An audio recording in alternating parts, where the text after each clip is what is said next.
ಎಲ್ರಿಗೂ ನಮಸ್ಕಾರ. Welcome back to my channel. ನಾನು ಪೂಜಾ. ಇವತ್ತು ಸೋಮವಾರ ಬೆಳಗ್ಗೆಯಿಂದನೇ ವ್ಲಾಗ್ನ ಸ್ಟಾರ್ಟ್ ಮಾಡ್ತಾ ಇದ್ದೀನಿ. ಅದಕ್ಕಿಂತ ಮುಂಚೆ ಒಂದು ರಂಗೋಲಿ ಡಿಸೈನ್ ಇದೆ, ನೋಡ್ಕೊಂಡು ಬನ್ನಿ.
ಈ ಥರ ಕ್ಯಾಂಡಲ್ ಹೋಲ್ಡರ್ಗೆ ಕೆಲವ್ರಿಗೆ ಕ್ಯಾಂಡಲ್ನ ಹಚ್ಚೋದು ಇಷ್ಟ ಇರೋದಿಲ್ಲ. ಅಂದರೆ ಕೆಮಿಕಲ್ ಅದು ಇದು ಅಂತೆಲ್ಲ ಅಂತಿರ್ತಾರೆ. ಹಾಗೆ ಕೆಲವರು ತುಂಬ ಜನ ಕಮೆಂಟ್ ಕೂಡ ಮಾಡಿದ್ರಿ, ಕ್ಯಾಂಡಲ್ ಹಚ್ಚಬೇಡಿ ಪೂಜಾ, ದೀಪನ ಹಚ್ಚಿ ಅಂತ. ಈ ಥರ ಕ್ಯಾಂಡಲ್ ಎಲ್ಲ ಬರ್ನ್ ಆಗಿರುತ್ತಲ್ವ, ಹಳೆ ಕ್ಯಾಂಡಲ್ ಯಾವುದಾದ್ರೂ ಉರಿದೋಗಿರುವಂಥದ್ದು, ಈ ಥರ ಹೋಲ್ಡರ್ ಇರುತ್ತಲ್ವ, ಅದಕ್ಕೇ ನಾರ್ಮಲಾಗಿ ಬತ್ತಿನ ಹಾಕ್ತೀವಲ್ವ ನಾವು, ಆ ಥರ ಬತ್ತಿನ ಮಾಡ್ಕೋಬೇಕು. ತೀರಾ ದಪ್ಪದಾಗಿ ಮಾಡ್ಕೋಬಾರ್ದು. ಅದು ದಪ್ಪ ಮಾಡಿದ್ರೆ ಉರಿ ಜಾಸ್ತಿ ಆಗಿಬಿಡತ್ತೆ, ಮತ್ತು ಬಿಸಿನೂ ಕೂಡ ಜಾಸ್ತಿ ತಾಗ್ತಾ ಇರುತ್ತೆ, ಅಷ್ಟು ಸೇಫ್ ಅಲ್ಲ. ಅದಕ್ಕೋಸ್ಕರ ಒಂದು ಪುಟಾಣಿ ಬತ್ತಿನ ಮಾಡಿಕೊಂಡು ಆ ಕ್ಯಾಂಡಲ್ ಇತ್ತಲ್ವ ಉರಿದಿರುವಂಥದ್ದು ಒಂದು ಬ್ಯಾಸ್ಕೆಟ್ ಥರ ಇದೆ ಅಲ್ವಾ, ಅದಕ್ಕೆ ಸ್ವಲ್ಪ ದೀಪದ ಎಣ್ಣೆನ ಹಾಕಿ ನಂತರ ಬತ್ತಿನ ಹಾಕಿ ದೀಪನ ಹಚ್ಚಿದ್ರೆ ಒಂದು ಅರ್ಧ ಗಂಟೆ 1 ಗಂಟೆಗಳ ಕಾಲ ಇದು ಚೆನ್ನಾಗಿ ಉರಿಯುತ್ತೆ. ತುಂಬ ಜಾಸ್ತಿನೂ ಉರಿಯೋದಿಲ್ಲ, ತೀರಾ ಸಣ್ಣದಾಗಿನೂ ಅಂತ ಅಲ್ಲ, ನಾರ್ಮಲಾಗಿ ಕ್ಯಾಂಡಲ್ ಬರ್ನ್ ಆಗ್ತಾ ಇರುತ್ತಲ್ವ ಅದೇ ಥರ ಆಗ್ತಾ ಇರುತ್ತೆ. ಕ್ಯಾಂಡಲ್ನ ಹಚ್ಚೋದಕ್ಕೆ ಯಾರಿಗೆಲ್ಲ ಇಷ್ಟ ಇರೋದಿಲ್ಲ ಅಂಥವರು ಇದನ್ನು ಟ್ರೈ ಮಾಡ್ಬೋದು. ಹಾಗೆ ಇನ್ನು ಕೆಲವ್ರಿಗೆ ಇದಕ್ಕೆ ಎಸೆನ್ಷಿಯಲ್ ಆಯಿಲ್ಸ್ ಎಲ್ಲ ಬರುತ್ತಲ್ವ ಅದನ್ನು ಹಾಕೋದಕ್ಕೆ ಇಷ್ಟ ಇರೋದಿಲ್ಲ, ಕೆಮಿಕಲ್ಸ್ ಅಂತ. ಅದಕ್ಕೋಸ್ಕರ ಈ ರೀತಿ ಟ್ರೈ ಮಾಡಿ. ಪಚ್ಚಕರ್ಪೂರ ಹಾಗೆಯೇ ಜವಾದಿ ಪೌಡರ್ ಅಂತ ಒಂದು ಬರುತ್ತೆ, ಅಂದರೆ ಗಂಧದ ಕಡ್ಡಿ ಸ್ಮೆಲ್ ಥರ ಇರುತ್ತಲ್ವ ಅದು. ಈ ಥರ ಹಾಕ್ಕೊಂಡ್ರೆ ಏನು ಅಂತಂದರೆ ಮನೆ ಒಳ್ಳೆ ದೇವಸ್ಥಾನ ಥರ ಘಮ್ ಅಂತ ಇರುತ್ತೆ. ದೇವಸ್ಥಾನದ ವೈಬ್ಸ್ ಇರುತ್ತೆ ಗೊತ್ತಾ ನಿಮಗೆ, ಒಳಗಡೆ ಹೋದ ತಕ್ಷಣ ಏನೋ ಒಂಥರ ಘಮ್ ಅಂತ ಇರುತ್ತೆ, ಮತ್ತು ಏನೋ ಪಾಸಿಟಿವ್ ವೈಬ್ ಥರ ಇರುತ್ತೆ. ಅದೇ ಥರನೇ ಮನೆಯೂ ಕೂಡ ಫೀಲ್ ಆಗಬೇಕು ಅಂತಂದರೆ ಈ ಥರ ಜವಾದಿ ಪೌಡರ್ ಅಂದರೆ ಜವಾದು ಪೌಡರ್, ಇಲ್ಲ ಅಂತಂದರೆ ಈ ಥರ ಪಚ್ಚಕರ್ಪೂರ, ಎರಡರಲ್ಲಿ ಯಾವುದಾದ್ರೂ ಒಂದನ್ನು ಹಾಕ್ಕೋಬೋದು, ಇಲ್ಲಾಂದರೆ ಎರಡನ್ನೂ ಕೂಡ ಸೇರಿಸಿ ಮಿಕ್ಸ್ ಮಾಡ್ಕೋಬೇಕು. ಈ ಥರ ಎರಡನ್ನೂ ಹಾಕ್ಕೊಳ್ಳೋದ್ರಿಂದ ಒಳ್ಳೆ ಘಮ ಬರ್ತಾ ಇರುತ್ತೆ. ದೀಪನಾದರೂ ಹಚ್ಕೋಬೋದು, ಇಲ್ಲ ಅಂತಂದರೆ ಈ ಥರ ಕ್ಯಾಂಡಲ್ನಾದ್ರೂ ಹಚ್ಕೋಬೋದು. ಮೇಲ್ಗಡೆ ಸ್ವಲ್ಪ ನೀರನ್ನು ಹಾಕಿ ಜವಾದು ಪೌಡರ್ ಮತ್ತು ಪಚ್ಚಕರ್ಪೂರನ ಹಾಕಿದ್ದೀನಿ. ಎಸೆನ್ಷಿಯಲ್ ಆಯಿಲ್ ಇದ್ದರೆ ಅಂದರೆ ಫ್ರೇಗ್ರೆನ್ಸ್ ಬರುತ್ತಲ್ವ ಅದನ್ನು ಕೂಡ ಹಾಕ್ಕೋಬೋದು, ತುಂಬ ಚೆನ್ನಾಗಿ ಕಾಣಿಸ್ತಾ ಇರುತ್ತೆ. ಹಾಗೆ ಫ್ರೇಗ್ರೆನ್ಸ್ ಕೂಡ ತುಂಬ ಚೆನ್ನಾಗಿರುತ್ತೆ. ಈ ಟಿಪ್ ನಿಮಗೆ ಇಷ್ಟ ಆಗಿದೆ ಅಂತ ಅಂದ್ಕೊಂಡಿದ್ದೀನಿ. ಹಾಗೆ ಇದನ್ನೆಲ್ಲ ಮುಗಿಸ್ಕೊಂಡು ಪೂಜೆ ಮಾಡ್ಕೊಳ್ಳೋದಕ್ಕೂ ಕೂಡ ಸ್ಟಾರ್ಟ್ ಮಾಡಿಕೊಂಡೆ.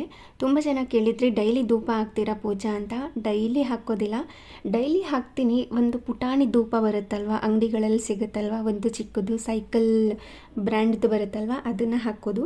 ಇನ್ನು ಸೋಮವಾರ ಶುಕ್ರವಾರ ಹಬ್ಬಗಳಲ್ಲಿ, ಹುಣ್ಣಿಮೆಗಳಲ್ಲಿ, ಅಮಾವಾಸ್ಯೆಗಳಲ್ಲಿ, ಸ್ಪೆಷಲ್ ಡೇಸ್ ಅಂತ ಇರುತ್ತಲ್ವ, ನಮಗೆ ವಾರ ಇರುತ್ತೆ ಹಾಗೆ ಸ್ಪೆಷಲ್ ಡೇಸ್ ಇರುತ್ತಲ್ವ ಅವತ್ತು ಮಾತ್ರ ದೊಡ್ಡ ಧೂಪ ಬರುತ್ತಲ್ವ ಅದನ್ನು ಹಾಕ್ತೀನಿ. ಇಲ್ಲ ಅಂತಂದರೆ ಮನೆಯಲ್ಲೇ ಕೆಂಡ ಮಾಡಿ ಸಾಂಬ್ರಾಣಿನೆಲ್ಲ ಹಾಕಿ ಧೂಪನ ಹಾಕ್ತೀನಿ.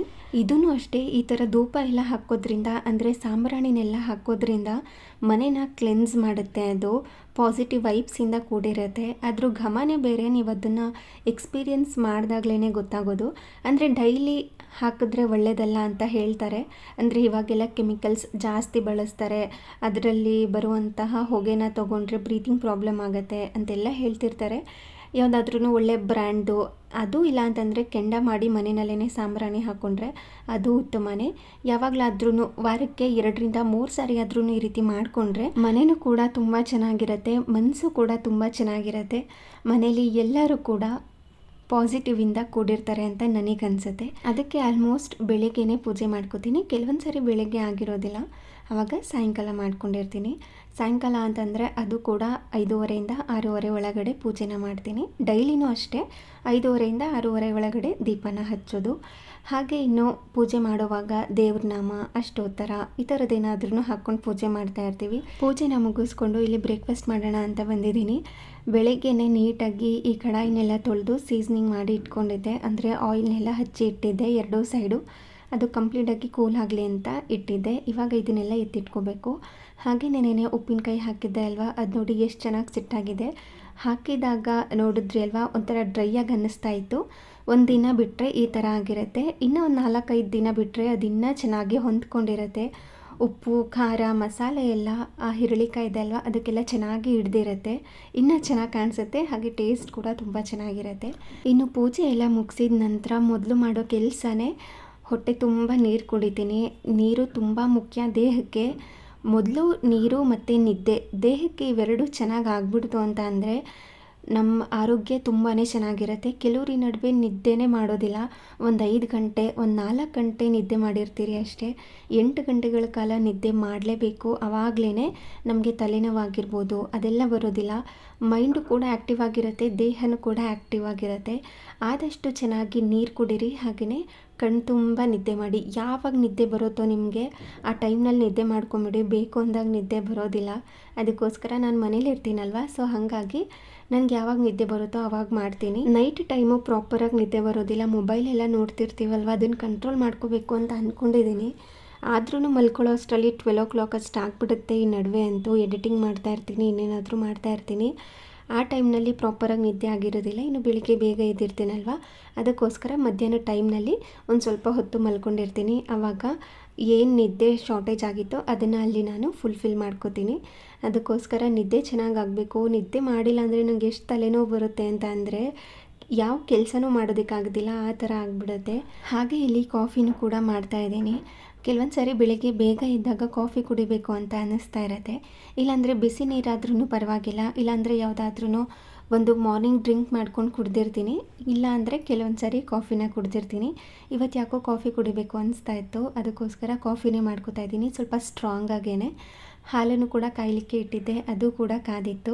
ಇನ್ನು ಕಾಫಿ ಮಾಡ್ಕೊಂಡು ಕುಡಿದು ಬ್ರೇಕ್ಫಾಸ್ಟ್ ಪ್ರಿಪೇರ್ ಮಾಡೋದು. ಇವತ್ತಿನ ತಿಂಡಿಗೆ ಫ್ರೈಡ್ ರೈಸ್ ಮಾಡೋಣ ಅಂತ ಅಂದ್ಕೊಂಡಿದ್ದೀನಿ. ಅಂದರೆ ಪನ್ನೀರ್ನೆಲ್ಲ ಹಾಕಿ ಫ್ರೈಡ್ ರೈಸ್ ಮಾಡೋಣ ಅಂತ. ತುಂಬ ಸಿಂಪಲ್ಲಾಗಿ ಮಾಡ್ಕೋಬೋದು, ತುಂಬ ಜಾಸ್ತಿ ಪದಾರ್ಥ ಏನೂ ಇಲ್ಲ, ಟೇಸ್ಟ್ ಕೂಡ ಚೆನ್ನಾಗಿರುತ್ತೆ ಅಂತ ಫ್ರೈಡ್ ರೈಸ್ನೇ ಮಾಡ್ಕೋತಾ ಇದ್ದೀನಿ. ನಾರ್ಮಲಾಗಿ ನನ್ನ ಹಸ್ಬೆಂಡ್ಗೆ ಈ ಥರ ವಿನೆಗರ್ ಮತ್ತು ಸೋಯಾ ಸಾಸ್ ಎಲ್ಲ ಹಾಕಿ ಫ್ರೈಡ್ ರೈಸ್ ಮಾಡಿದ್ರೆ ಇಷ್ಟ ಆಗೋದಿಲ್ಲ. ಅದರಲ್ಲೂ ಸ್ವಲ್ಪ ಪನ್ನೀರ್ನೆಲ್ಲ ಹಾಕಿ ಮಾಡಿದ್ರೆ ತಿಂತಾರೆ. ಅದಕ್ಕೋಸ್ಕರ ಇವತ್ತು ಪನ್ನೀರ್ನೆಲ್ಲ ಹಾಕಿ ಫ್ರೈಡ್ ರೈಸ್ನ ಮಾಡ್ತಾಯಿದ್ದೀನಿ. ಇದಕ್ಕೆ ಒಂದು ಬಾಣಲಿನ ಬಿಸಿ ಮಾಡಲಿಕ್ಕೆ ಇಟ್ಕೊಂಡು ಅದಕ್ಕೆ ಸ್ವಲ್ಪ ಎಣ್ಣೆನ ಹಾಕಿ ಅದು ಕಾದಾದ ನಂತರ ಸಣ್ಣದಾಗಿ ಕಟ್ ಮಾಡಿ ಇಟ್ಕೊಂಡಿರುವಂಥ ಈರುಳ್ಳಿನ ಸೇರಿಸಿ ಸ್ವಲ್ಪ ಹೊತ್ತು ಇದನ್ನು ಇದೇ ಥರ ಮಿಕ್ಸ್ ಮಾಡಿಕೊಂಡು ಫ್ರೈ ಮಾಡ್ಕೋಬೇಕು. ಆದಷ್ಟು ಈ ಥರ ಫ್ರೈಡ್ ರೈಸ್ ಎಲ್ಲ ಮಾಡುವಾಗ ಏನೇ ಫ್ರೈ ಮಾಡ್ಕೊಂಡ್ರೂ ಕೂಡ ಹೈ ಫ್ಲೇಮ್ನಲ್ಲಿ ಇಟ್ಕೊಂಡು ಫ್ರೈ ಮಾಡಿಕೊಂಡ್ರೆ ಟೇಸ್ಟ್ ತುಂಬ ಚೆನ್ನಾಗಿರುತ್ತೆ. ಹಾಗೆಯೇ ಸ್ಪ್ರಿಂಗ್ ಆನಿಯನ್ ಬರುತ್ತಲ್ವ, ಅದರಲ್ಲಿ ಈರುಳ್ಳಿ ಥರ ಇರುತ್ತೆ ನೋಡಿ, ಅದನ್ನು ಮಾತ್ರ ಕಟ್ ಮಾಡಿಕೊಂಡು ಇದರೊಳಗಡೆ ಸೇರಿಸ್ಕೊಂಡಿದ್ದೀನಿ. ಟೇಸ್ಟ್ ತುಂಬ ಚೆನ್ನಾಗಿರುತ್ತೆ. ಇದನ್ನೇನಾದ್ರೂ ನಾವು ಕೊನೆಯಲ್ಲಿ ಹಾಕ್ಕೊಂಡ್ರೆ ಸ್ವಲ್ಪ ಹಸಿ ಹಸಿಯಾಗಿ, ಹಾಗೆಯೇ ಈರುಳ್ಳಿ ಸ್ವಲ್ಪ ಖಾರ ಬರುತ್ತಲ್ವ, ಆ ಥರ ಕೂಡ ಆಗಿಬಿಡುತ್ತೆ.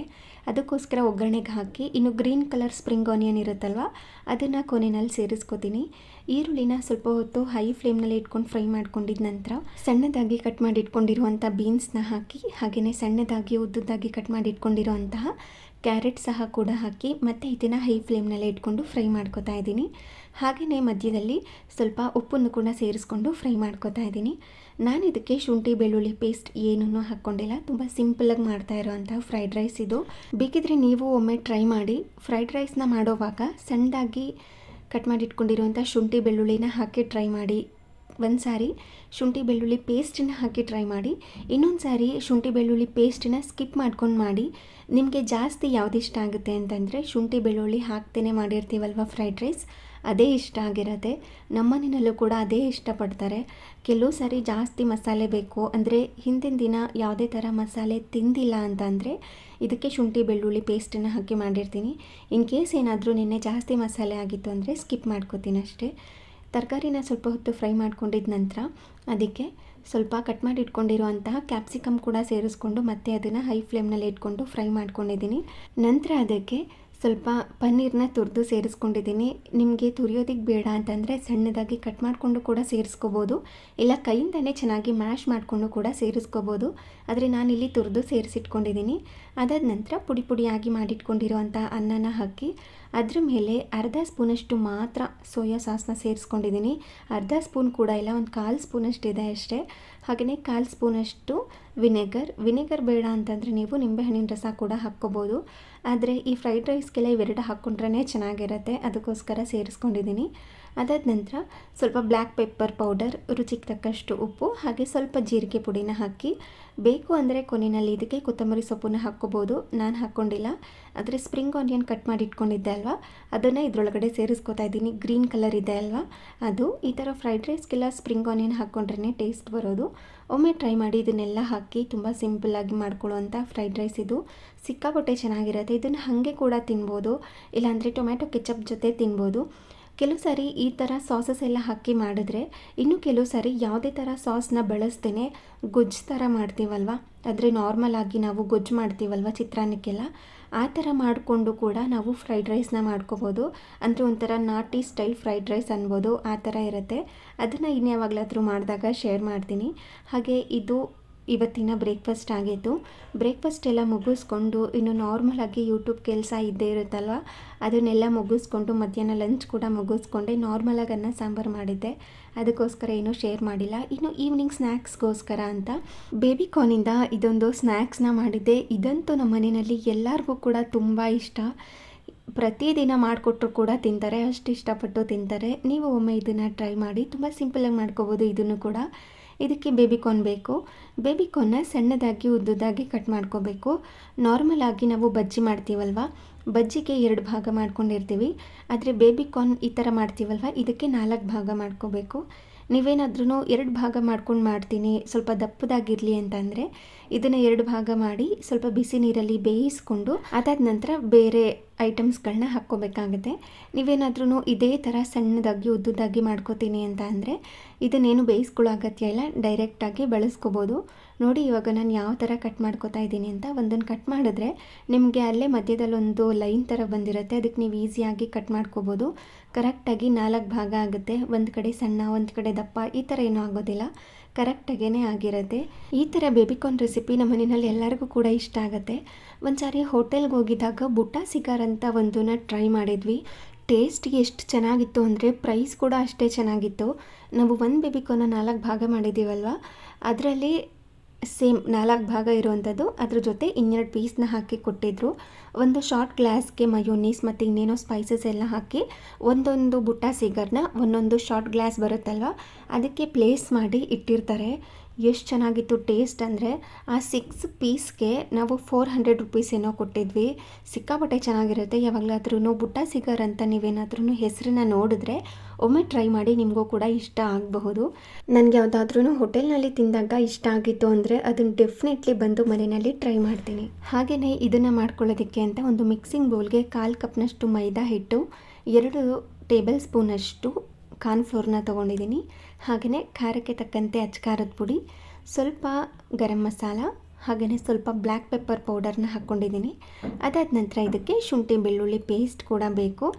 ಅದನ್ನು ಹಾಕಿದ ಮೇಲೆ ಇದನ್ನು ಚೆನ್ನಾಗಿ ಮಿಕ್ಸ್ ಮಾಡ್ಕೋಬೇಕು. ಡ್ರೈ ಮಿಕ್ಸ್ನ ಮಾಡಿಕೊಂಡು ನಂತರ ಇದಕ್ಕೆ ಸ್ವಲ್ಪ ಸ್ವಲ್ಪನೇ ನೀರನ್ನು ಸೇರಿಸ್ಕೊಳ್ತಾ ಕಲಿಸ್ಕೋಬೇಕು. ಇದು ತೀರಾ ತೆಳುವಾಗಿ ಕೂಡ ಇರಬಾರ್ದು, ತೀರಾ ಗಟ್ಟಿಯಾಗಿಯೂ ಕೂಡ ಇರಬಾರ್ದು. ಬಜ್ಜಿ ಹಿಟ್ಟು ಕಲಿಸ್ಕೋತೀವಲ್ವ ಅಷ್ಟು ಗಟ್ಟಿಯಾಗೂ ಕೂಡ ಇರಬಾರ್ದು. ಜಸ್ಟ್ ಬೇಬಿಕಾರ್ನ್ಗೆ ಒಂದು ಕೋಟಿಂಗ್ ಥರ ಆಗಬೇಕಷ್ಟೇ, ಒಂದು ಲೈಟಾಗಿ ತೆಳುವಾಗಿ ಕೋಟಿಂಗ್ ಥರ ಆಗಬೇಕು. ಆ ಥರ ಇದನ್ನು ಕಲಿಸ್ಕೋಬೇಕು. ಮಧ್ಯದಲ್ಲಿ ರುಚಿಗೆ ತಕ್ಕಷ್ಟು ಉಪ್ಪು ಹಾಗೆ ಸ್ವಲ್ಪ ನಿಂಬೆಹಣ್ಣಿನ ರಸನೂ ಕೂಡ ಸೇರಿಸ್ಕೊಂಡು ಇದನ್ನು ಇನ್ನೊಮ್ಮೆ ಚೆನ್ನಾಗಿ ಮಿಕ್ಸ್ ಮಾಡ್ಕೋಬೇಕು. ಈ ಥರ ಕೋಟಿಂಗ್ನ ರೆಡಿ ಮಾಡಿಕೊಂಡು ನಾವು ಕಟ್ ಮಾಡಿ ಇಟ್ಕೊಂಡಿರುವಂಥ ಬೇಬಿಕಾರ್ನ್ ಇರುತ್ತಲ್ವ ಈ ಥರ ಸಣ್ಣದಾಗಿ ಉದ್ದುದಾಗಿ ಅದನ್ನು ಇದರೊಳಗಡೆ ಸೇರಿಸ್ಕೋಬೇಕು. ಸೇರಿಸಿದ ಮೇಲೆ ನಾರ್ಮಲ್ ಆಗಿ ನಾವು ಬಜ್ಜಿನ ಡಿಪ್ ಮಾಡ್ತೀವಲ್ವ ಹಿಟ್ಟಿನೊಳಗಡೆ ಬಜ್ಜಿ ಮೆಣಸಿನ್ಕಾಯಿನ, ಅದೇ ರೀತಿ ಇದನ್ನು ಕೂಡ ಡಿಪ್ ಮಾಡಿಕೊಂಡು ಈ ಬೇಬಿಕಾರ್ನ್ ಏನಿದೆ ಅದಕ್ಕೆ ಈ ಥರ ಕೋಟಿಂಗ್ ಆಗಬೇಕು. ಆ ಥರ ರೆಡಿ ಮಾಡಿಕೊಂಡು ಇನ್ನೊಂದು ಸೈಡಲ್ಲಿ ಬ್ರೆಡ್ ಕ್ರಮ್ಸ್ ಕೂಡ ರೆಡಿ ಮಾಡಿ ಇಟ್ಕೊಂಡಿರಬೇಕು. ಈ ಕೋಟಿಂಗ್ ಆಗಿರುವಂಥ ಬೇಬಿಕಾರ್ನ್ ಏನಿದೆ ಅದನ್ನು ಈ ಬ್ರೆಡ್ ಕ್ರಮ್ಸ್ ಮೇಲೆ ಡಿಪ್ ಮಾಡಬೇಕು. ಮತ್ತು ಅದ್ರ ಮೇಲೆಲ್ಲ ಈ ಬ್ರೆಡ್ ಕ್ರಮ್ಸ್ ಅಂಟ್ಕೋಬೇಕು. ಸುತ್ತಲೂ ಕೂಡ ಇದ್ದು ಸ್ಟಿಕ್ ಆಗಿರಬೇಕು. ಆ ಥರ ನೋಡಿಕೊಂಡು ನೀವು ಇದನ್ನು ರೆಡಿ ಮಾಡ್ಕೋಬೇಕು. ಇದೇ ಥರ ಎಲ್ಲ ಬೇಬಿಕಾರ್ನ್ಸ್ಗಳನ್ನೂ ಕೂಡ ರೆಡಿ ಮಾಡಿಕೊಂಡು ಕಾದಿರುವಂಥ ಎಣ್ಣೆಯಲ್ಲಿ ಹಾಕಿ ಫ್ರೈ ಮಾಡ್ಕೊಳ್ಳೋದಷ್ಟೇ. ಇದನ್ನು ಮೀಡಿಯಮ್ ಫ್ಲೇಮ್ನಲ್ಲಿ ಇಟ್ಕೊಂಡು ಫ್ರೈ ಮಾಡ್ಕೊಳ್ಳೋದು, ಬೇಗ ಕ್ರಿಸ್ಪಿ ಆಗಿಬಿಡತ್ತೆ. ನಿಮ್ಗೇನಾದ್ರೂ ಈ ಬ್ರೆಡ್ ಕ್ರಮ್ಸ್ ಇಲ್ಲ ಅಂತಂದರೆ ಜಸ್ಟ್ ನಾವು ಕೋಟಿಂಗ್ ಮಾಡಿ ಇಟ್ಕೊಂಡಿದ್ವಿ ಅಲ್ವಾ ಈ ಮೈದಾ ಹಿಟ್ಟನ್ನೆಲ್ಲ ಹಾಕಿ ಒಂದು ಹಿಟ್ಟು ಅದರಲ್ಲಿ ಮಾತ್ರ ಡಿಪ್ ಮಾಡಿ ಕೂಡ ನೀವು ಇದರೊಳಗಡೆ ಸೇರಿಸ್ಕೋಬೋದು. ಇಲ್ಲಾಂದರೆ ಕಾರ್ನ್ಫ್ಲೇಕ್ಸ್ ಬರುತ್ತಲ್ವ ಅದನ್ನು ಕೂಡ ಪೌಡರ್ ಮಾಡಿಕೊಂಡು ಈ ಥರ ಮೇಲ್ಗಡೆ ಅಂಟಿಸ್ಕೊಂಡು ಕೂಡ ಮಾಡ್ಕೋಬೋದು. ಅದು ಕೂಡ ಸೇಮ್ ಇದೇ ಥರನೇ ಬರುತ್ತೆ, ಅದು ಇನ್ನೂ ಕ್ರಿಸ್ಪಿಯಾಗಿ ಬರುತ್ತೆ. ಒಮ್ಮೆ ಟ್ರೈ ಮಾಡಿ. ಇವಾಗ ಕಾದಿರುವಂಥ ಎಣ್ಣೆಯಲ್ಲಿ ಹಾಕಿ ಈ ರೀತಿ ಕಲರ್ ಚೇಂಜ್ ಆಗೋ ತನಕ ಇದನ್ನು ಫ್ರೈ ಮಾಡ್ಕೋಬೇಕು. ಇದನ್ನು ಮೀಡಿಯಮ್ ಫ್ಲೇಮ್ನಲ್ಲಿ ಇಟ್ಕೊಂಡು ಫ್ರೈ ಮಾಡಿಕೊಂಡ್ರೆ ಸಾಕು. ಒಂದು ಸ್ವಲ್ಪ ಹೊತ್ತಲ್ಲೇ ಇದು ಸೂಪರ್ ಕ್ರಿಸ್ಪಿ ಆಗಿಬಿಡುತ್ತೆ. ಹಾಗೆ ಟೇಸ್ಟ್ ಕೂಡ ಸಿಕ್ಕಾಪಟ್ಟೆ ಚೆನ್ನಾಗಿರುತ್ತೆ. ನೋಡ್ತಿದ್ದೀರಲ್ವ, ನೋಡ್ತಾ ಇದ್ರೇ ತಿನ್ನಬೇಕು ಅನಿಸ್ತಾ ಇರುತ್ತೆ, ಅಷ್ಟು ಚೆನ್ನಾಗಿ ಕಾಣಿಸುತ್ತೆ. ಅದಕ್ಕೆ ಮನೆಯಲ್ಲೇ ಯಾವಾಗಲೂ ಒಂದು ಸಾಸ್ನ ಪ್ರಿಪೇರ್ ಮಾಡ್ಕೋತೀವಿ, ಅದನ್ನು ಮಾಡಿ ಇದಕ್ಕೆ ಕಾಂಬಿನೇಷನ್ ಆಗಿ ಇಟ್ಕೊಂಡಿದ್ವಿ. ಇದಾಗಿತ್ತು ಇವತ್ತಿನ ದಿನ. ಈ ವಿಡಿಯೋ ನಿಮಗೆ ಸ್ವಲ್ಪನಾದ್ರೂ ಇಷ್ಟ ಆಗಿದ್ರೆ ಯೂಸ್ಫುಲ್ ಅನಿಸಿದ್ರೆ ಪ್ಲೀಸ್ ಒಂದು ಲೈಕ್ ಮಾಡಿ, ನಿಮ್ಮ ಫ್ರೆಂಡ್ಸ್ ಆ್ಯಂಡ್ ಫ್ಯಾಮಿಲಿಗೆಲ್ಲ ಶೇರ್ ಮಾಡಿ. Thank you.